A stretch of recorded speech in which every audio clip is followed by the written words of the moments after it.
এখন আমরা করব হইলো, দেখো এই অনুশীলনী 6 এর কয়ের মধ্যে আছে হইলো এখানে যে 1 2 3 4 5 এই 5টা অঙ্ক আছে। এই 5টা অঙ্ক বলতো, এই 5টা অঙ্ক মানে এটা কোন ভগ্নাংশ, এটা কোন ভগ্নাংশ, এটা কোন ভগ্নাংশ এবং এটা কোন ভগ্নাংশ এবং 5 নাম্বারটা কোন ভগ্নাংশ। সবাই বলো তো, সবাই বলো তো এগুলা কোন ভগ্নাংশ। এখানে যেগুলা আছে সবগুলাই হইলো মিশ্র ভগ্নাংশ। হ্যাঁ, চিনছো তো? জিয়াদ চিনছো না? হাসান চিনছো তো? এই সবগুলাই হচ্ছে মিশ্র ভগ্নাংশ। এগুলো সবগুলা কি মিশ্র ভগ্নাংশ। এই এখানে যে 1 2 3 4 5 এই 5টা অঙ্ক হইলো মানে 5টা প্রশ্ন হইলো মিশ্র ভগ্নাংশ। এখন এই মিশ্র ভগ্নাংশ গুলাকে আমাদের কোন ভগ্নাংশে পরিণত করার জন্য বলছে? এই যে অপ্রকৃত ভগ্নাংশে প্রকাশের জন্য বলা বলা হয়েছে। অপ্রকৃত ভগ্নাংশের জন্য কি হয়েছে বলা হয়েছে। এখন অপ্রকৃত ভগ্নাংশ কাকে বলে সেটা আমরা জানি। অপ্রকৃত ভগ্নাংশ কাকে বলে? যে ভগ্নাংশের লব বড় হর ছোট তাকে বলা হয় অপ্রকৃত ভগ্নাংশ। গতকাল আমরা কিন্তু সেটা নিয়ে আলোচনা করছিলাম। ভগ্নাংশ কাকে বলে, ভগ্নাংশ কাকে বলে, প্রকৃত ভগ্নাংশ কাকে বলে, অপ্রকৃত ভগ্নাংশ কাকে বলে, মিশ্র ভগ্নাংশ কাকে বলে, আমরা আলোচনা করছিলাম না? আলোচনা করছিলাম। এখন কিন্তু আমরা বুঝতে পারি কোনটা কোন ভগ্নাংশ। এখন দেখো এই মিশ্র ভগ্নাংশটাকে অপ্রকৃত ভগ্নাংশে প্রকাশ করার একদম সহজ সহজ নিয়ম হচ্ছে ফারজানা কাটা দিকে পারা লোকেট মি। তাহলে আমরা এটাকে যেভাবে এই মিশ্র ভগ্নাংশটাকে যেভাবে অপ্রকৃত ভগ্নাংশে প্রকাশ করতে পারি একদম শর্টকাট গাইডে কিভাবে দেওয়া আছে সেটা তোমাদের দেখার বিষয় না, আমি কিভাবে দেখাই দিই সেটা হচ্ছে তোমাদের বুঝার বিষয়। এটাকে যদি আমরা অপ্রকৃত ভগ্নাংশে প্রকাশ করতে চাই তাহলে নিয়মটা জানি কি, এইটার সাথে এটা গুণ, দেখো এইটার সাথে এটা গুণ, মানে এইটাকে যদি আমরা একটু সুন্দরভাবে বলতে চাই তাইলে হলো এই পূর্ণ সংখ্যাটার সাথে নিচের হরকে গুণ দিতে হবে। নিচের হরের কি দিতে হবে? গুণ দিতে হবে। মানে পূর্ণ সংখ্যাকে হরের সাথে গুণ, হরের সাথে কি গুণ। দেখো আমরা যদি এই দুটাকে গুণ দেই 3 দুগুণে কত হবে বলো তো? 6। 3 দুগুণে 6। এই দুইটাকে গুণ দিলে যতই হয় উপরেটার সাথে যোগ দিবা, উপরেটার সাথে কি দিবা যোগ দিবা। 3 দুগুণে 6, 6 আর 2 8, কত হইছে 8। এই যে নিচের যে 3 ছিল 3 3 থাকবে আর উপরেতে হবে কত 8। দেখো 3 দুগুণে 6, 6 আর 2 8, 6 আর 2 কত 8। 3 দুগুণে 6, 6 আর 2 8 দিলাম তো। আর নিচের যে আমাদের হরটা ছিল 3 3 দিলাম। এখন এইটা হচ্ছে তোমাদের, এখন দেখো তো চিন্তা করো তো এটা কি এই মিশ্র ভগ্নাংশটা কি অপ্রকৃত ভগ্নাংশে পরিণত হইলো কিনা?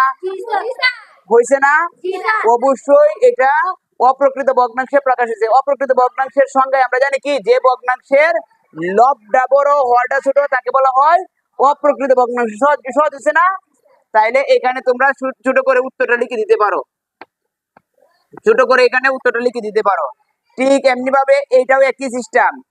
এই যে পূর্ণ সংখ্যার সাথে নিচের হরের গুণ দিতে হবে, পূর্ণ সংখ্যার সাথে নিচের হরের কি দিতে হবে?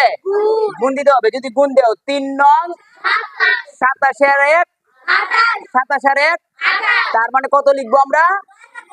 9 ভাগের 9 ভাগের কত?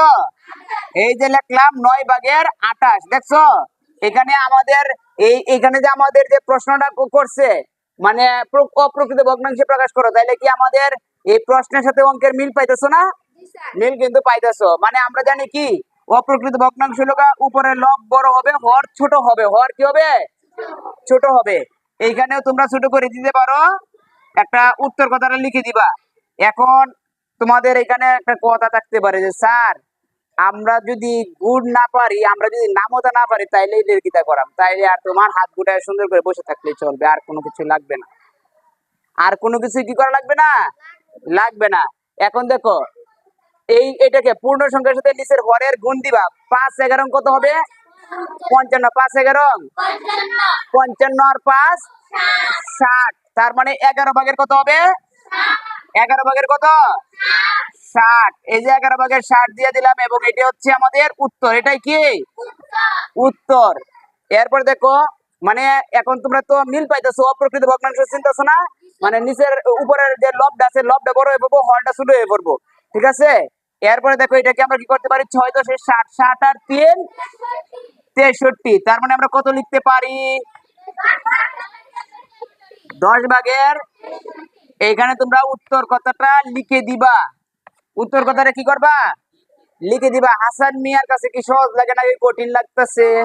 হ্যাঁ, সহজ লাগতেছে। এইভাবে কি অঙ্ক তুমি আরো আগে বুঝছিলা? হ্যাঁ, কখনো মিস হবে, কখনো যেন মিস না হয়। আরেকটা জিনিস তোমরা অবশ্যই খেয়াল রাখবা, যদি অঙ্কের তুমি যদি মনে করো একদম অঙ্কে যে তোমার যে একদম আমাদের যে বেসিকটা যদি ভালো না থাকে, অঙ্ক কখনো মুখস্থ ধরে রাখা যায় না, অঙ্ক কখনো কি করে রাখা যায় না, মুখস্থ করে ধরে রাখতে পারবে না। এই যে আমরা এই অঙ্কগুলা যে ছোটবেলায় শিখছিলাম, আমরা যদি যত্ন সহকারে না শিখতাম তাইলে কিন্তু এখন তোমাদেরকে আমরা পড়াইতে গিয়ে হিমশিম খাইতে হইতো।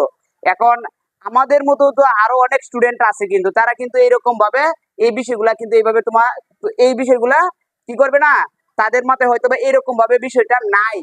কেন নাই দেখো, কারণ যত্ন সহকারে যারাই না পড়বে তারাই ধরা খাবে।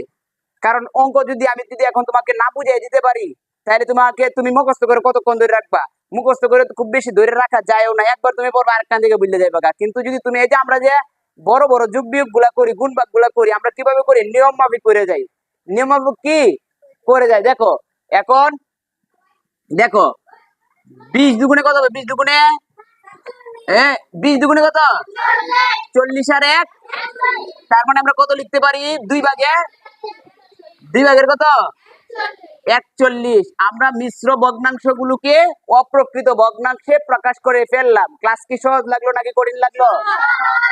মানে এটা কি একটু সহজ লাগছে নাকি অনেক বেশি সহজ লাগছে? অনেক বেশি সহজ লাগছে। এরপরেও যদি তুমি না পারো তাইলে আমাদের এই চ্যানেলে কি করে থাকবে, এই ভিডিওগুলো ছাড়া থাকবে, তুমি সুন্দর করে প্লেলিস্ট থেকে এটাকে তোমরা নিয়ে আবার পরবর্তীতে দেখতে পারবা। বুঝতে পারলা? এরপরে দেখো তো আমাদের কি আছে, 2 নং